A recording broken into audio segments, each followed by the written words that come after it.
Thank you very much for coming out this morning. I'm joined by my colleagues, Lieutenant Governor Kathy Hochul, our hometown hero, who keeps us safe here in Western New York. Erie County Executive Mark Poloncarz, City of Buffalo Mayor Byron Brown, New York State Department of Transportation Commissioner Paul Karras, Head of New York State Emergency Management Michael Copey, New York State DEC Commissioner Eric Kuliside. We have the Executive Deputy from the Public Service Commission, which oversees the utilities in the state, power companies, et cetera, Tom Cogden, and New York State Police Major Ed Kennedy. Anyone who has a window or who looked outside or ventured outside understands the weather conditions that we're dealing with. I want to start by congratulating all the first responders and emergency workers and the county executive and the mayor and all the local officials who did an outstanding job yesterday and all through the night under very, very difficult circumstances. I also want to thank New Yorkers and the people of Western New York for doing their part. Traffic was much lower than usual.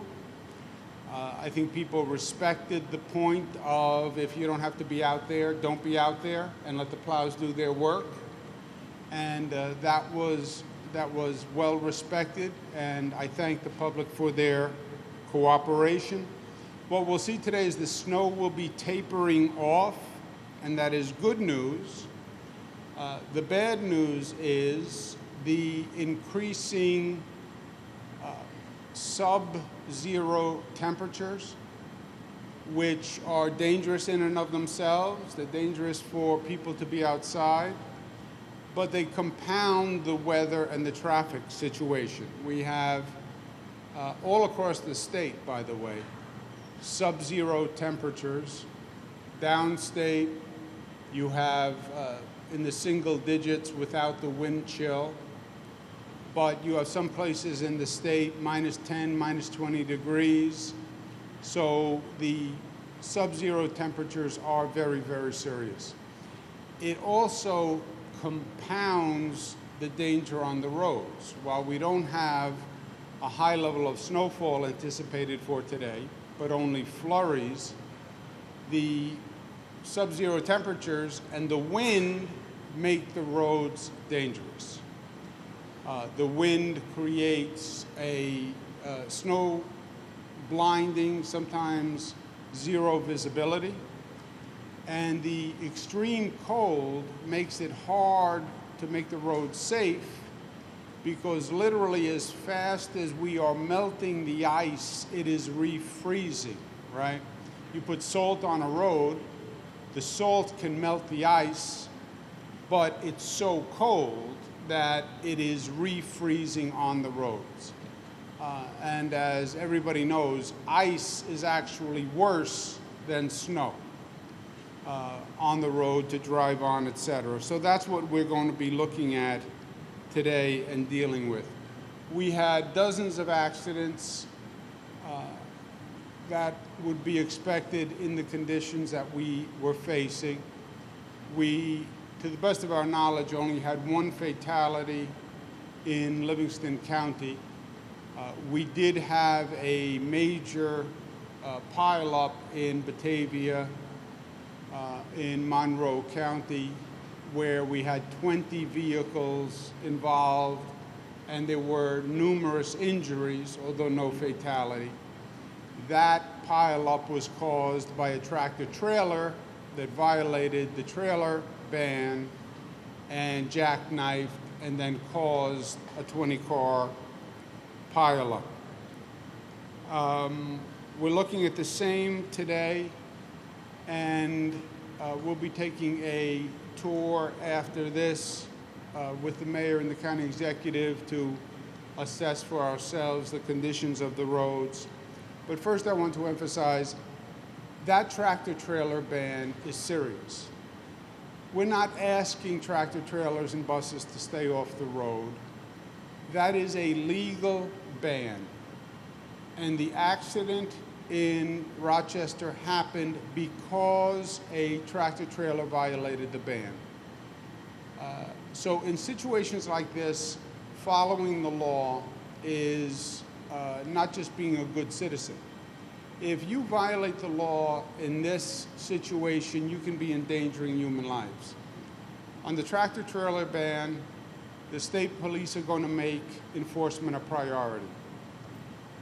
Second of all, the state police are going to be increasing the penalties for violating the tractor trailer ban and the bus ban.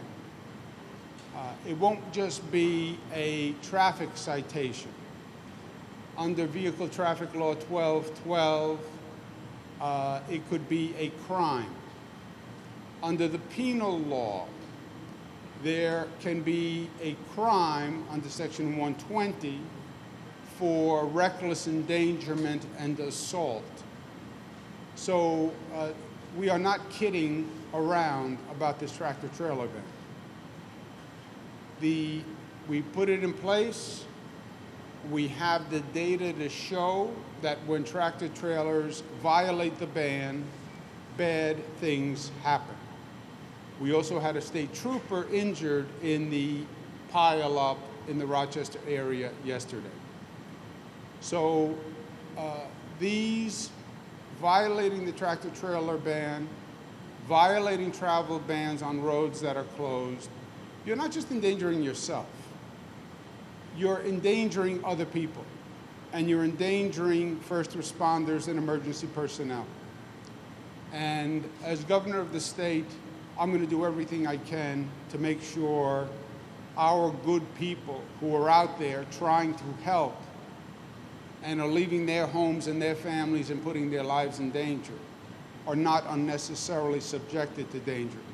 On the tractor trailer ban, we have new technology now, as everybody knows, with the electronic tolling, where on many points, on many roads, you have an easy pass that is red. We're exploring whether or not the easy pass system can be used to enforce this tractor trailer ban, because the easy pass signals that it is a tractor trailer. And easy pass will tell us when you went onto a road that had a ban and whether or not that truck entered that road during that ban. So we are going to be increasing the enforcement of the tractor trailer ban, and unfortunately, people have been injured because it wasn't followed. I'm going to repeat my message to the utility companies from yesterday. I spoke to NYSEG myself. We do not at this time have a problem with power outages. The numbers are very low. And again, on a power outage, one power outage is a problem when you're dealing with these types of temperatures and these types of conditions. But we have not had a large number of power outages. But I want the public utility companies to be ready, and I expect them to be able to handle these emergency situations. Just as the county executive has to handle them, and the mayor has to handle them, and local town and village supervisors have to handle them, and our emergency personnel have to handle them, the utilities have to handle them also. This is not a case where anyone can ever say again, well, I was caught by surprise.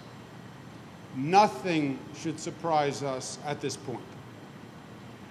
We've dealt with every kind of emergency, every kind of natural phenomenon that you can deal with. After 7 feet of snow in Buffalo, you can never again say, well, I was surprised. And I'm not going to accept that from the utility companies. And as I said, National Grid and NYSEG work predominantly in this area, and NYSEG needs to do a better job, and they heard that from me personally yesterday. We're going to be looking after this visit. We're going to be visiting the Skyway and Route 400, which have been closed. We have deployed crews to those areas to salt them, to do everything we can to melt the ice, to see if we can reduce the blowing snow phenomenon. But we want to take a look ourselves at those roads and the progress we're making. We'll also look at the Cheektowaga, which we've had a number of issues with. Even in dry weather, we reduced the speed limit on the Cheektowaga because of the contours of the road. So I personally want to see the Cheektowaga and the Kensington. We want to get up and running, and we'd like to be up and running tomorrow across the board, so I want to make sure we're making progress on those roads that tend to be problematic.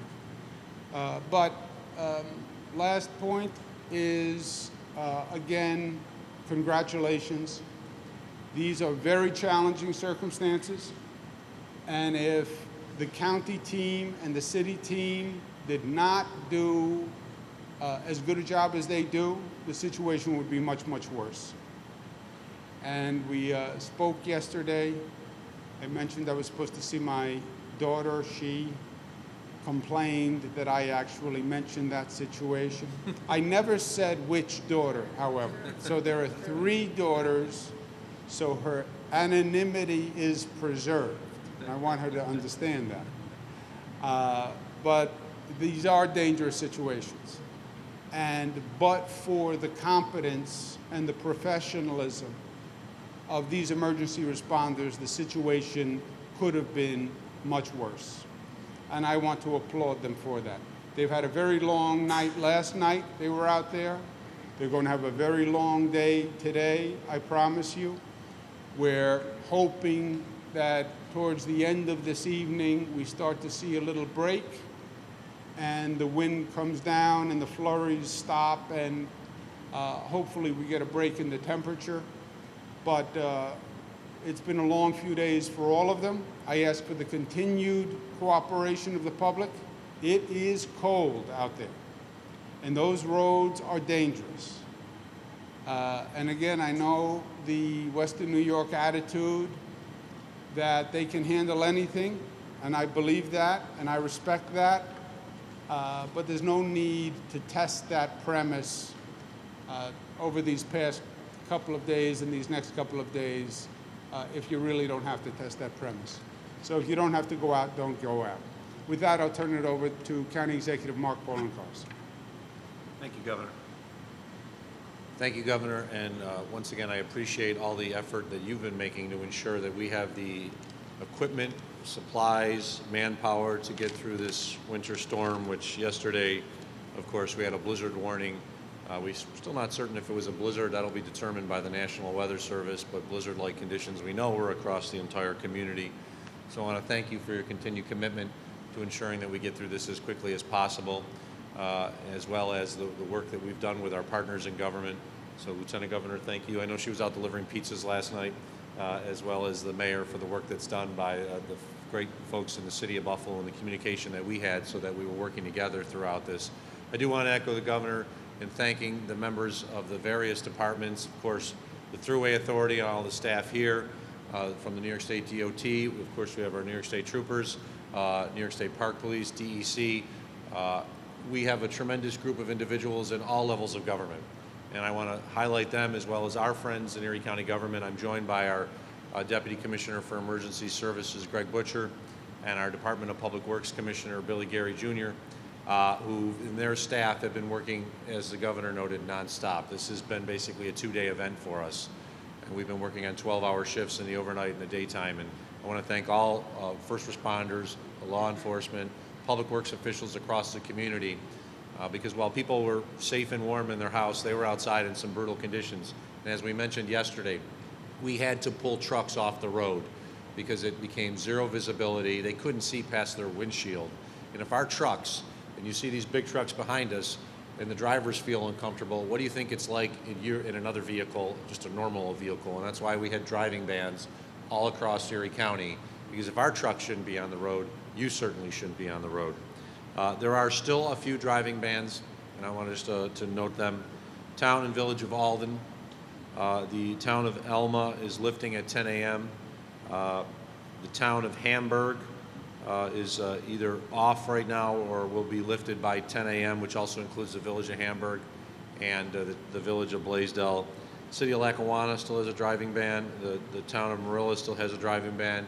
And the town and village of Orchard Park has a driving ban, though they were reassessing it.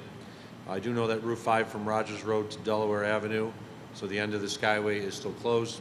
Route 219 from Peters Road to the end of 219 at the Thruway is still closed. As the governor noted, Route 400 is closed the entire length.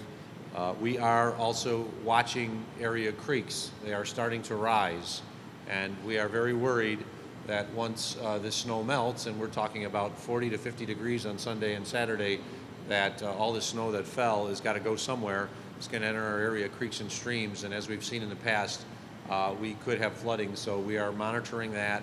I know icebreakers are at the ready. The icebreaker on the Upper Niagara River has been basically working 24 hours nonstop to prevent the buildup of ice, which was then partially flooding areas of Grand Island, the city of Tonawanda, the city of Niagara Falls, and the city of North Tonawanda.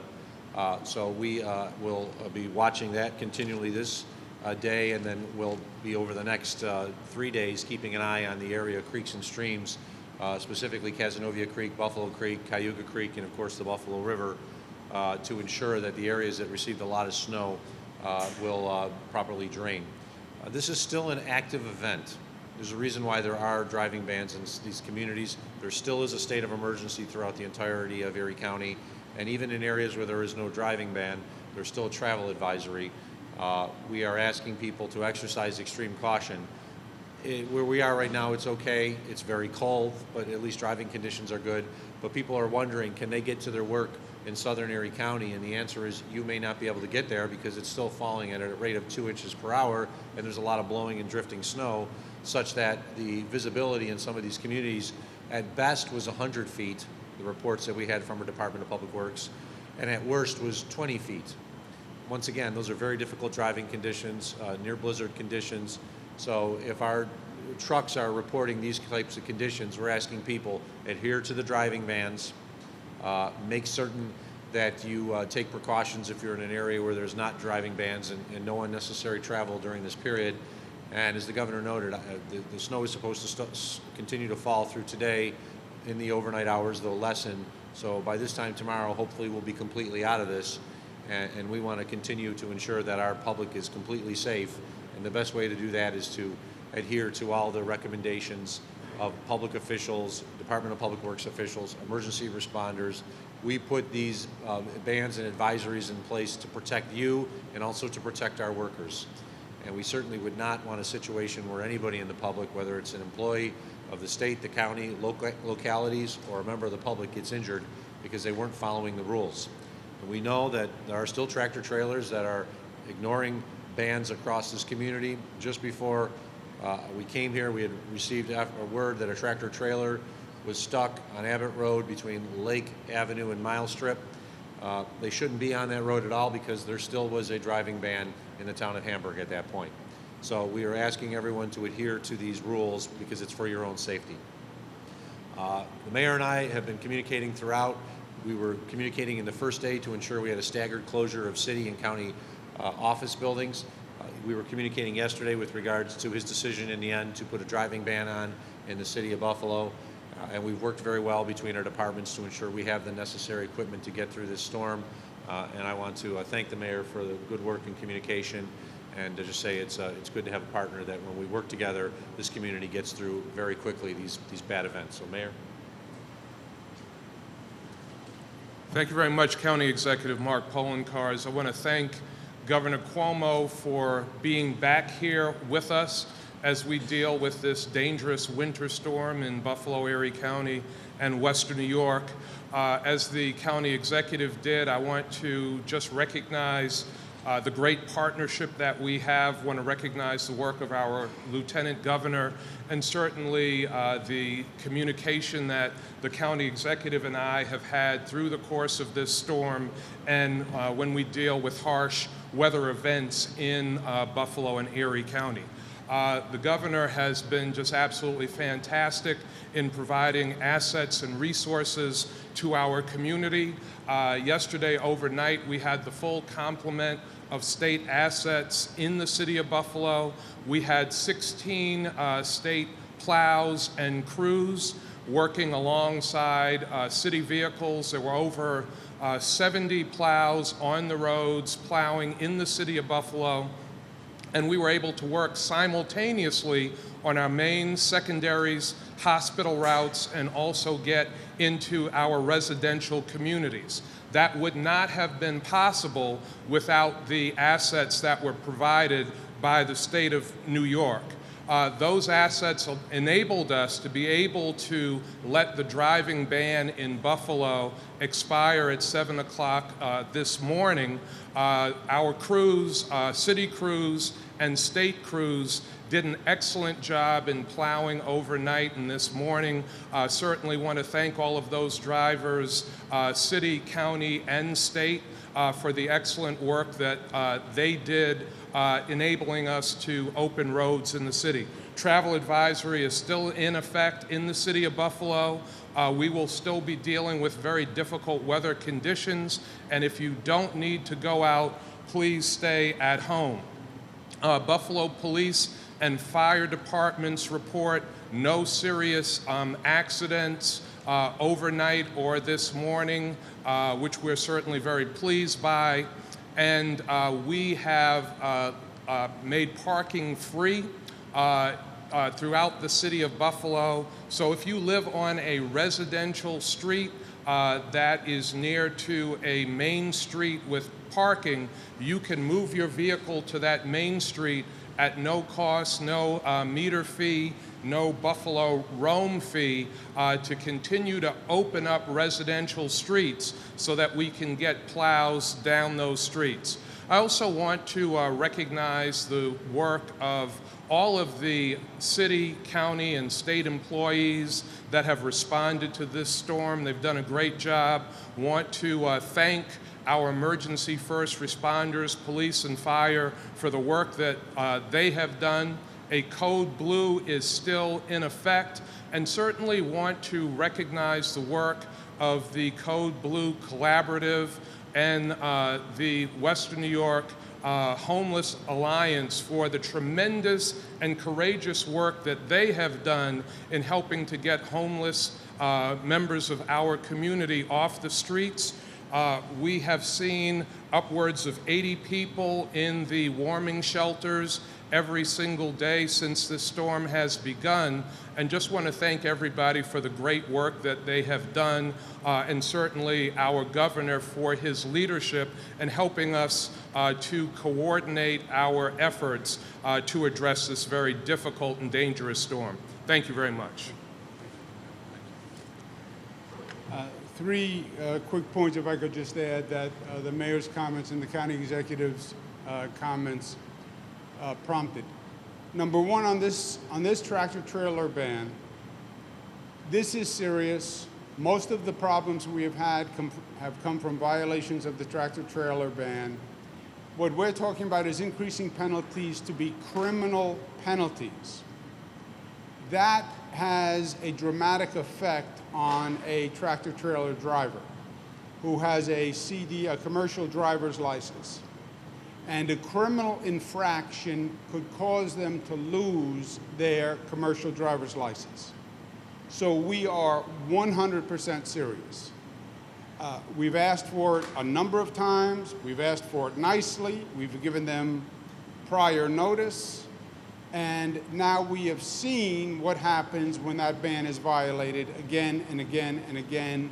And we have people in a hospital today because of tractor trailer bans. And we have a state trooper who was badly hurt because of a tractor trailer ban violation.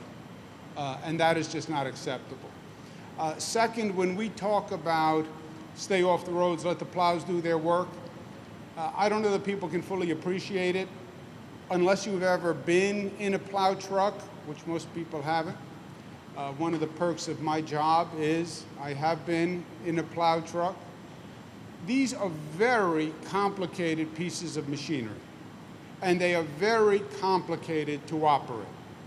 You have the plow in the front, you have wings on the side, you have to watch everything all the time. They take up a tremendous amount of road space. You have salt going out the back. You have a radio. This is a really difficult piece of equipment. And if you are not on your game, you can do serious damage in a microsecond. So these are professionals who are out there doing a very difficult job. When they then have to deal with parked cars, they have to deal with abandoned cars, they have to deal with cars on the road, cars trying to pass them, cars going too slow. It is an unnecessary hazard. So let them do the work. County Executive raised another good point. In these positions, we talk about preparation and anticipate the next step. The next step is a possible warming. That's good news on one hand. On another hand, it's bad news because the warming, dramatic warming, would potentially cause flooding as all that ice melts.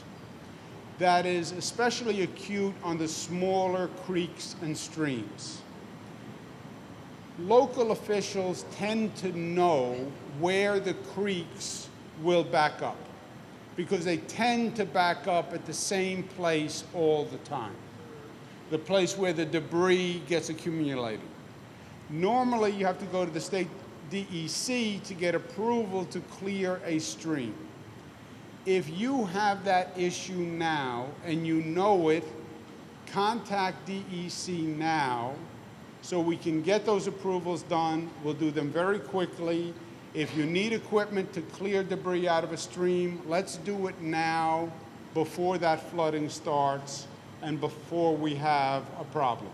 We have DEC on site. We've gone through this with DEC before. They are very protective of streams and creeks in the waterbed and the habitat. Yes, we're also very protective of human life. And we could see significant flooding if this weather pattern actually comes to bear. So that's a problem for tomorrow and the day after and the day after. But again, preparation, let's get ahead of it. If you know where the creek is going to flood and we need to break ice or remove debris, let's do it now. Any questions for myself or tough questions for the mayor or the county executive?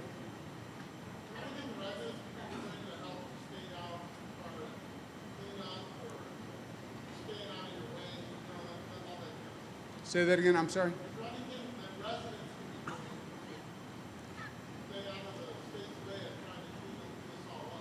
Well, look, as I said, we're going to take a tour now ourselves. We're going to first go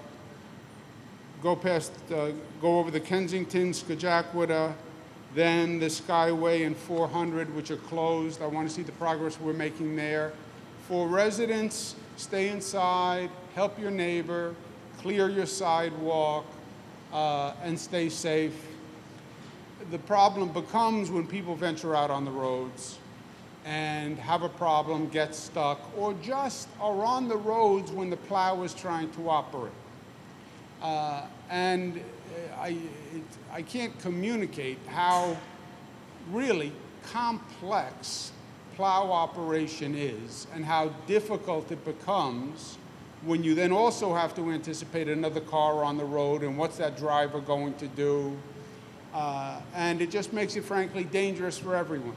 So stay in, stay warm, help your neighbor, and make sure to the extent you want to venture out, your sidewalk, your pathways, etc.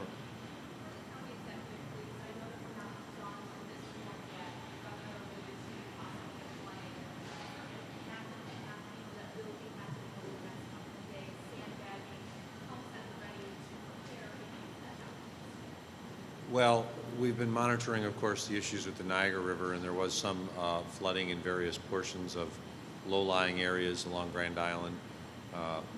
Last week, we're actually in West Seneca at the Lexington Green neighborhood where there's been substantial flooding in the past, and the creek waters were coming up to the barriers. Thankfully, never went over them, so we actually have situated and put sandbags on location there as needed so they can immediately be transitioned over to prevent additional damage. We have a significant amount of sandbags at the ready. We are also coordinating with our various departments and divisions, including our sewer authority, in case we need to get pumps to particular locations. And I know from our Deputy Commissioner of Emergency Services, they've already started that activity. So even though we're still dealing with snow and driving bans in the south towns of Erie County, they're already putting in place the things that we need to ensure that when Saturday is going to be a pretty good day from the standpoint of winter weather. It's probably going to be a great day to go skiing and sledding and things like that. But Sunday it's supposed to warm up in the 40s, and I think they're talking up to 50 near Monday morning, and that's a rapid melt. And a rapid melt of all this snow with streams that are already full with ice from previous snows is very much a concern. So we'll be targeting the particular areas. The governor is correct. We know where the flooding occurs. It generally floods in the same spots in various creeks. In the north towns, we know where it's going to flood. In the eastern suburbs, we know where it's going to flood on Buffalo Creek and Cayuga Creek. In the city, we know where it's going to flood and with regards to Cazenovia Creek. If you don't realize it, actually most of Cazenovia Park is basically a flood spillway. It's not uncommon for you see like icebergs in Cazenovia Park so that it doesn't go in other parts of the community, but it goes into what are the baseball diamonds and other areas of Caz Park during the winter. So we'll be monitoring it. We'll be keeping our eyes on all 24 hours. We are already monitoring the flood gauges that are in these creeks through the National Weather Service. There has been a rise during the last 12-hour period. And the one thing we've learned with Mother Nature is you can't stop Mother Nature, but you can certainly put things in place to alleviate any damage that could be caused by Mother Nature's wrath. If I could just comment on that. As the mayor and the county executive pointed out, we are already preparing for the possibility of flooding, pumps, sandbags, etc.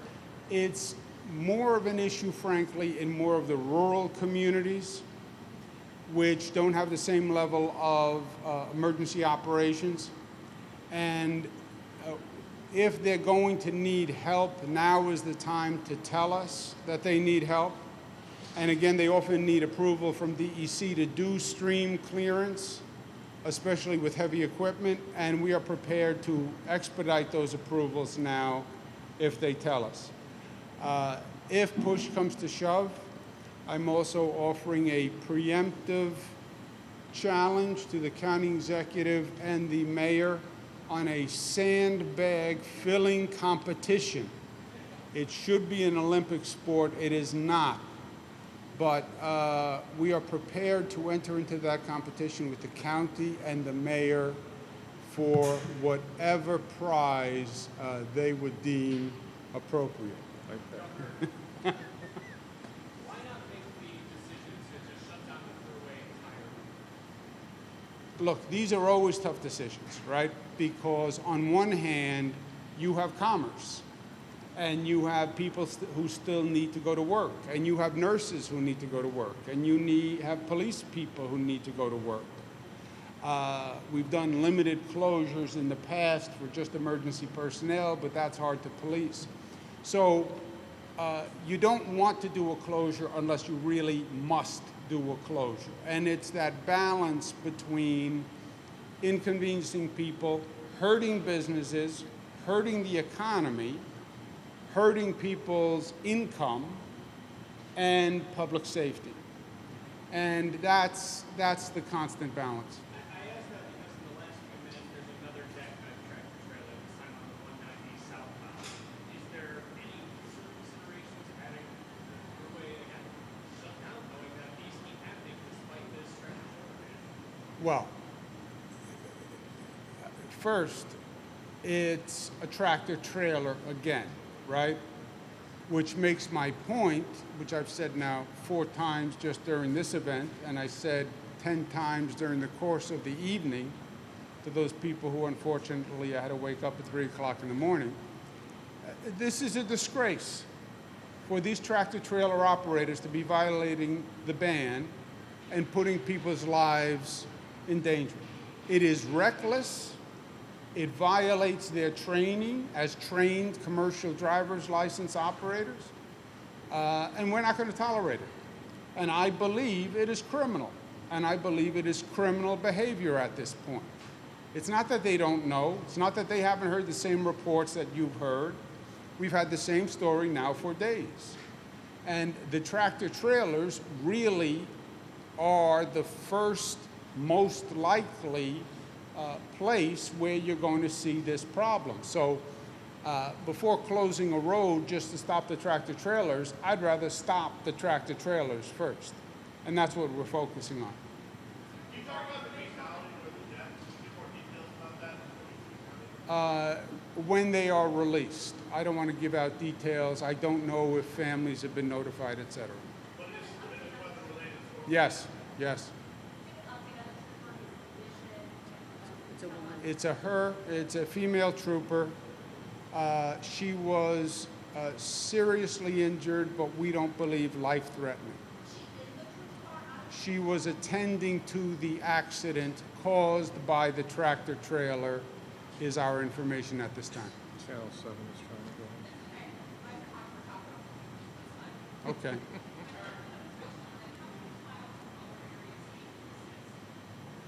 We have in this region, how many plows would you say, Mike, in total? About 200 plows total, Governor. 200. Currently, this 200 deployed to Western New York. 30. Okay? We'll be touring those roads, and then we'll give you an update afterwards. Thank you very much.